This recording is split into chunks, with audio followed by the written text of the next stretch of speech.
ان کو اللہ سبحانہ و تعالیٰ نے مجاہدین کے برابر کا ہی اجر دیا ان کی نیت کی وجہ سے، کیونکہ وہ طاقت نہیں رکھتے۔ اس کا ایک اور شان نزول اس طرح سے بھی بتایا جاتا ہے کہ حضرت عبداللہ بن عباس کے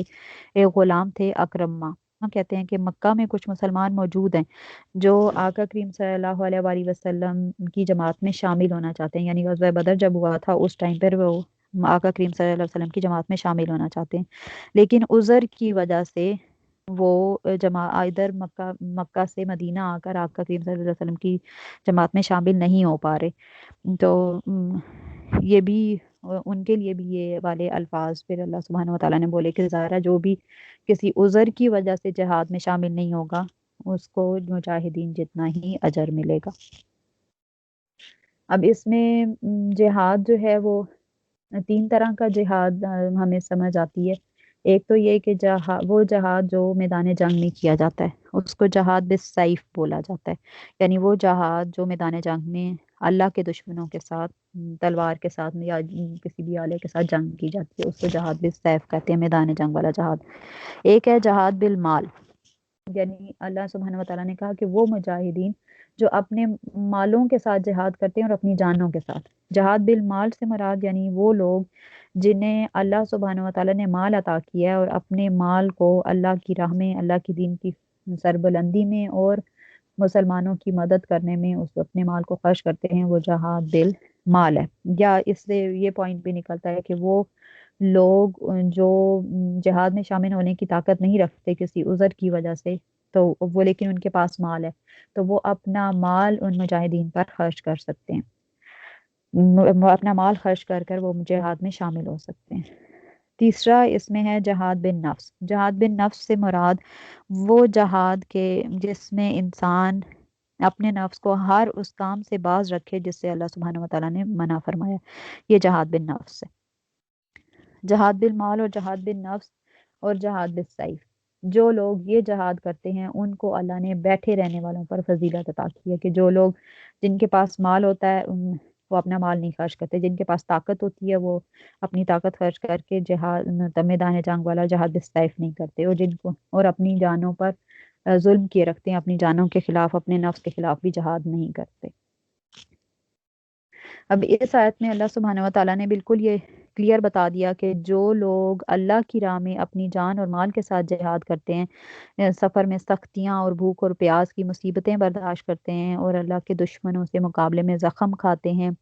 وہ ان کے برابر نہیں ہو سکتے جو بغیر کسی جسمانی عذر کے جہاد کے لیے بھی نہیں جاتے اور اپنی جان اور مال کو اللہ کی راہ میں خرچ بھی نہیں کرتے۔ یہ آپس میں درجات میں بلند نہیں ہو سکتے، برابر نہیں ہو سکتے۔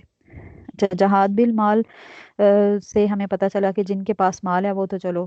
مطلب جسمانی عذر ہے وہ ویسے شامل نہیں ہو سکتے، تو وہ مال خرچ کر کے جہاد میں شامل ہو سکتے ہیں، یا جو لوگ مالدار ہیں وہ ایسے کام کر سکتے ہیں اپنا مال خرچ کر کے کہ اللہ کا قرب حاصل کر سکیں۔ تو یہاں پہ ایک کوسچن یہ ریز ہوتا ہے کہ کیا جو لوگ غریب ہیں ان کا پھر درجہ کم ہوگا؟ کیا انہیں درجے میں ان کے درجات بلند نہیں ہوں گے؟ تو ان کے بارے میں حضرت ابو ہریرہ بیان کرتے ہیں کہ فقراء جو مہاجرین تھے وہ آقا کریم صلی اللہ علیہ وسلم کی خدمت میں حاضر ہوئے اور عرض کیا کہ مالدار تو بڑے بڑے درجات اور جنت کی نعمتیں لے گئے۔ نبی کریم صلی اللہ علیہ وسلم نے فرمایا کہ وہ کیسے؟ تو انہوں نے عرض کی کہ جس طرح ہم نماز پڑھتے ہیں ویسے ہی وہ بھی نماز پڑھتے ہیں، جس طرح ہم روزے رکھتے ہیں ویسے ہی وہ بھی روزے رکھتے ہیں، اور وہ صدقہ کرتے ہیں اور ہم صدقہ نہیں کر سکتے، یعنی ہمارے پاس پیسے ہی نہیں ہیں تو صدقہ کیسے کریں گے، اور وہ غلام آزاد کرتے ہیں اور ہم غلام بھی آزاد نہیں کر سکتے۔ تو اس پر آقا کریم صلی اللہ علیہ وسلم نے فرمایا کہ کیا میں تم کو ایسی چیز کی تعلیم نہ دوں جس سے تم ان سے بھی آگے بڑھ جاؤ اور جو تم پر سبقت کرتے ہیں، اور تم اپنے بعد والوں سے بھی آگے بڑھ جاؤ، اور تم سے کوئی بھی شخص افضل نہیں ہو سکے گا سوائے اس کے کہ جو تمہاری طرح کا بھی عمل کرے۔ تو فقراء مہاجرین نے کہا کہ کیوں نہیں یا رسول اللہ؟ تو آپ صلی اللہ علیہ وسلم نے فرمایا کہ تم ہر نماز کے بعد 33 بار سبحان اللہ، اللہ اکبر الحمد للہ کہا کرو، تو تم بھی درجے میں مال خرچ کرنے والوں کے ان سے آگے نکل جاؤ گے، برابر بھی نہیں بلکہ آگے کا آقا کریم صلی اللہ علیہ وسلم نے فرمایا۔ تو اس میں فقیر جو ہے وہ جو آج کر کے گداگر لوگ ہیں جو یہ گلیوں میں مانگتے پھر رہے ہوتے ہیں اس کو فقیر نہیں کہا جاتا، اصل میں فقیر وہ انسان ہے جیسے جو جیسے مہاجرین فقراء تھے، جیسے حضرت بلال حبشی تھے کہ لوگوں سے سوال وغیرہ نہیں کرتے، لوگوں کے آگے ہاتھ نہیں پھیلاتے۔ اور مالدار سے مراد جو ہے وہ آج کل کے مالدار یا آج کل کے سرمایہ دار نہیں ہیں جو حلال حرام ہر طرح کا پیسہ جمع کر کے لوگوں پہ ظلم کر کے تو اپنے مال بری جا رہے ہیں، بلکہ مالدار سے مراد بھی وہ مالدار ہیں جو حلال رزق کمائے، حضرت عثمان غنی جیسے، ٹھیک ہے، اور اس کو اللہ کی راہ میں خرچ کریں۔ پھر تیسری یہاں پہ بات ہو رہی ہے درجات کی۔ درجات کیا ہیں؟ درجات سے مراد لیولز ہیں، ڈفرینٹ لیولز، یا درجات جو ہیں وہ ڈفرینٹ مقامات کو کہا جاتا ہے۔ جیسے احادیث سے ہمیں پتہ چلتا ہے کہ آقا کریم صلی اللہ علیہ وسلم نے فرمایا کہ جنت کے 100 درجات ہیں جو اللہ سبحانہ و تعالیٰ نے مجاہدین کے لیے تیار کر رکھے ہیں، اور ایک درجہ سے دوسرے درجے کے درمیان جو فاصلہ ہے وہ اتنا فاصلہ ہے جتنا زمین اور آسمان کے درمیان ہے۔ ساتھ میں آقا کریم صلی اللہ علیہ وسلم نے فرمایا کہ جب تم اللہ تعالیٰ سے کسی چیز کا سوال کرو تو اس سے پھر دوست کا سوال کرو، کیونکہ یہ سب سے بہترین اور اعلیٰ جنت ہے، اور اس کے اوپر رحمان کا عرش ہے، اسی سے جنت کی نہریں نکلتی ہیں۔ مطلب درجات جو ہیں وہ 100 درجات ہیں اور جو مجاہدین کے لیے تیار کیے گئے ہیں، اور ہر درجہ جو ہے وہ اتنا بڑا ہے کہ جتنا زمین اور آسمان کے درمیان فاصلہ ہے، اور وہ یاقوت اور اس سے بھرے ہوئے ہیں، اور مطلب اللہ کی بے شمار نعمتیں ہیں ان پر۔ ایک اور اسی طرح حدیث ہے کہ آقا کریم صلی اللہ علیہ وسلم نے فرمایا کہ جو اللہ تعالیٰ کے رب ہونے، اسلام کے دین ہونے اور حضرت محمد صلی اللہ علیہ وسلم کے رسول ہونے پر راضی ہو، اس کے لیے جنت ثابت ہو گئی۔ ابو سعید رضی اللہ تعالیٰ عنہ جو ہیں وہ یہ سن کر خوش ہوئے اور عرض کیا کہ یا رسول اللہ صلی اللہ علیہ وسلم، یہ مجھ پر دوبارہ بیان کیجئے۔ تو آپ آقا کریم صلی اللہ علیہ وسلم نے اس پر دوبارہ اس سے بیان کیا، پھر فرمایا کہ ایک اور عمل بھی ہے جس کے ذریعے اللہ تعالیٰ بندے کو 100 درجات میں بلند فرمائے گا، اور 2 درجوں کے درمیان اتنا فاصلہ ہے جتنا فاصلہ زمین اور آسمان کے درمیان ہوتا ہے۔ تو انہوں نے عرض کی کہ یا رسول اللہ وہ عمل کون سا ہے؟ تو آپ صلی اللہ علیہ وسلم نے فرمایا کہ اللہ تعالیٰ کی راہ میں جہاد کرنا۔ اب اس سے آپ کو اندازہ ہوا ہمیں کہ جہاد کرنے سے کتنے بڑے بڑے درجات اور جہاد کرنے کی کتنی فضیلت ہے۔ اور پھر اسی طرح اگلی آیت میں آ گیا ہے کہ درجات منہ و مغفرۃ و رحمہ، کہ درجے ہیں اس کی طرف سے، یعنی اللہ کی طرف سے، اور بخشش اور رحمت۔ وکان اللہ، اور ہے اللہ، غفور اور رحیمہ، بخشنے والا اور مہربان۔ جو لوگ اللہ کی راہ میں اپنے مال سے، اپنی جان سے اور نفس سے جہاد کریں گے، اللہ کی راہ میں جہاد کریں گے، ان کے لیے اللہ سبحانہ و تعالیٰ نے بہت سارے درجات بھی رکھے ہوئے ہیں، بخشش بھی ہے اور رحمت بھی ہے۔ ان الذین توفاہم الملائکۃ، بے شک وہ لوگ جو ان کی جان نکالتے ہیں فرشتے، ظالمی، ظلم کرتے تھے، انفسہم، اپنی جانوں پر، قالو، وہ کہتے ہیں، فیما کنتم، کس حال میں تھے تم۔ بے شک وہ لوگ جن کی فرشتے جان نکالتے ہیں اس حال میں کہ وہ اپنی جانوں پر ظلم کیا کرتے تھے، تو فرشتے ان سے کہتے ہیں کہ تم کس حال میں تھے۔ قالو، وہ کہتے ہیں، کننا، ہم تھے، مستضعفین، بے بس، فی الارض، زمین میں، تو وہ کہتے ہیں کہ ہم زمین میں بے بس تھے۔ قالو، وہ کہتے ہیں، علم تکن، کیا نہ تھی، ارض اللہ، زمین اللہ کی، واسعتن، وسیع، فتہاجروا، پس تم ہجرت کر جاتے، فیہا، اس میں۔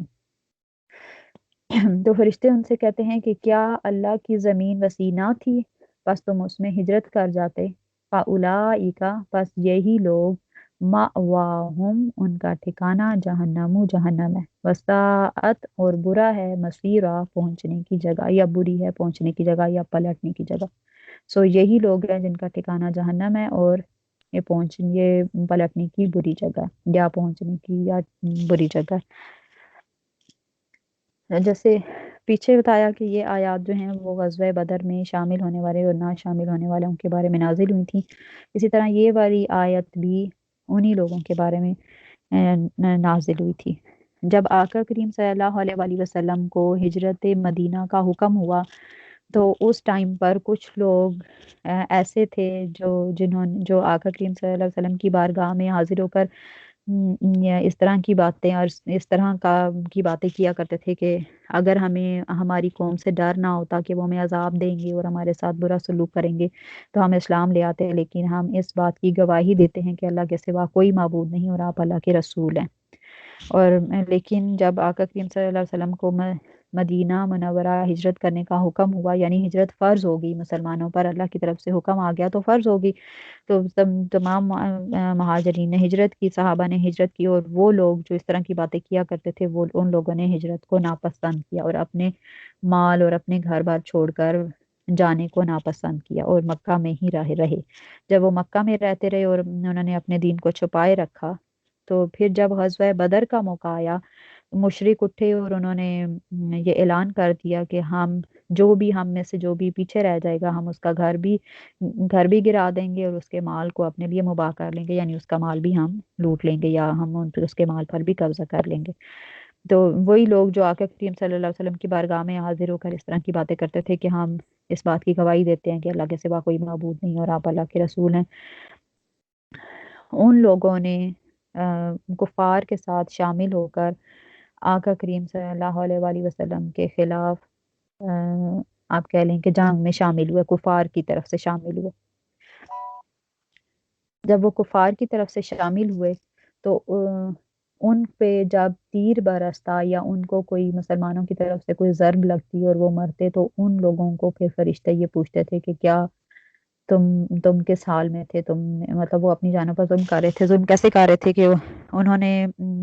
انہیں حکم ہو گیا تھا، اللہ سبحانہ و تعالیٰ کی طرف سے حکم ہو گیا تھا ہجرت کا، یعنی ہجرت فرض ہو گئی تھی، تو پھر ان کے لیے رکنا جائز نہیں تھا، تو انہوں نے اللہ کے حکم کی خلاف ورزی کی تو اپنی جان پر ظلم کیا۔ اور دوسرا یہ کہ انہوں نے آقا کریم صلی اللہ علیہ وآلہ وسلم کے خلاف تلوار اٹھائی، جب انہوں نے آقا کریم صلی اللہ علیہ وسلم کے خلاف تلوار بھی اٹھائی اور اللہ کی نافرمانی بھی کی، تو پھر ان کی جانیں جب وہ مارے جاتے تھے تو ان سے فرشتے اس طرح ہم کلام ہوتے تھے۔ تو یہ ان لوگوں کے لیے ہے کہ وہ ان کا ٹھکانہ جہنم ہے، اور وہ یہ بہت ہی بری پلٹنے کی جگہ ہے جنہوں نے اللہ کے حکم کی نافرمانی کی تھی اور آقا کریم صلی اللہ علیہ وآلہ وسلم کے خلاف تلوار اٹھائی تھی۔ ان میں سے جو لوگ کفار کی طرف سے غزوہ بدر میں شریک ہوئے تھے، یعنی ان کے گروپ میں شامل ہوئے تھے، کچھ لوگ ان میں سے مارے گئے تھے اور کچھ لوگ قیدی بنا کر مسلمان انہیں لے گئے تھے، اور جب مسلمان انہیں لے گئے تھے قیدی بنا کر، تو انہوں نے جا کر بتایا تھا کہ ہم تو آپ پر ایمان لاتے ہیں، ہم تو آپ کے سامنے ایسے کلمات کہتے تھے۔ تو جب صحابہ نے ان کے لیے استغفار کرنا شروع کی، تو اس ٹائم پر پھر اللہ سبحانہ و تعالیٰ نے یہ آیت نازل فرمائی کہ ان لوگوں نے اللہ کی نافرمانی کی اور نبی کی بات نہیں، نبی کے خلاف تلوار اٹھائی، اور اللہ کی طرف سے حکم ہوا تھا ہجرت کرنے، انہوں نے نہیں کی، تو اس وجہ سے ان کے لیے جہنم ہے، ان کا ٹھکانہ جہنم ہے۔ پھر ساتھ ہی اگلی آیت میں اللہ سبحانہ و تعالیٰ نے بتا دیا کہ سوائے ان لوگوں کے جو بے بس تھے، اس کا ذکر اگلی آیت میں آ رہا ہے، الا مگر المستضعفین بے بس من الرجالی مردوں میں سے، والنسائی اور عورتیں، والولدانی اور بچے، لا یستطیعون نہیں کر سکتے، حیلتن کوئی تدبیر، ولا یہتدون اور نہیں پاتے ہیں، سبیلا کوئی راستہ، مگر جو بے بس ہیں مرد اور عورتیں اور بچے کہ کوئی تدبیر نہیں کر سکتے اور نہ کوئی راستہ پاتے ہیں، فاولئک تو ایسے ہی لوگ ہیں، عسى اللہ ان قریب اللہ، یا اب دوسری ٹرانسلیشن یہ بھی ہو سکتی ہے کہ امید ہے اللہ ان یعفو معاف فرمائے، عنہم ان کو، یا ان سے درگزر فرمائے، یا ان قریب اللہ انہیں معاف فرمائے گا، وکان اللہ اور ہے اللہ عفوا غفورا معاف کرنے والا اور بخشنے والا۔ اس میں اللہ سبحانہ و تعالیٰ نے جن لوگوں نے ہجرت نہیں کی تھی ان میں سے کچھ لوگوں کو ہجرت، مطلب اس یہ جو وعید ان کو سنائے گی اس سے کچھ لوگوں کو مستثنا قرار دے دیا۔ کن لوگوں کو؟ کہ جو بے بس تھے، جن کے پاس مال و اسباب بھی نہیں تھا اور ہجرت کرنے کے وسائل بھی نہیں تھے، اور یا وہ اتنے کمزور تھے یا انہیں راستہ بھی نہیں پتا تھا، وہ ہجرت نہیں کر سکتے تھے، تو ان کو اللہ سبحانہ و تعالیٰ نے ان کا عذر قبول فرمایا اور ان کو لیے فرمایا کہ اللہ انہیں معاف فرمانے والا ہے۔ حضرت ابن عباس کہتے ہیں کہ میں اور میری ماں انہی مستضعفین میں سے تھے، میں بچوں میں سے تھا اور میری ماں عورتوں میں سے تھی۔ آگے ہے وَمَن یُہَاجِر، اور جو ہجرت کرے فی سبیل اللہ، اللہ کے راستے میں، یجد فی الارض، وہ پائے گا زمین میں، مراغمن کثیرا، مراغمن کثیرا ہوتا ہے کہ بہت زیادہ وافر مقدار میں جگہ، بہت ہی زیادہ، اس کو مراغمن یعنی بہت زیادہ، بہت مراغمن کثیرا، بہت زیادہ جگہ پائے گا، وسعتن اور کشادگی، وَمَن یخرج، اور جو نکلے، من بیتہ، اپنے گھر سے، مہاجرن، ہجرت کر کے، اللہ، اللہ کی طرف، ورسولہ، اور اس کے رسول کی طرف، ثم یقدرہ، پھر اس کو پکڑ لے، الموت، موت، فقد وقع، تو پس ثابت ہو گیا یا لازم ہو گیا، اجرہ، اس کا اجر، علی اللہ، اللہ پر۔ اور جو اپنے گھر سے ہجرت کر کے نکلے اللہ اور اس کے رسول کی طرف، پھر اگر اس کو موت آ جائے تو اس کا اجر اللہ پر ثابت ہو گیا۔ وَكَانَ اللَّهُ، اور ہے اللہ، غفور الرحیم، بخشنے والا اور مہربان، بخشنے والا مہربان۔ اس آیت میں اللہ سبحانہ وتعالیٰ نے جو مہاجرین ہجرت کر کے آ رہے تھے ان کے بارے میں بتایا کہ اگر کوئی مجبور ہے اپنی جگہ پر، جس جگہ پر وہ رہ رہا ہے، تو وہ اگر ہجرت کرے گا تو وہ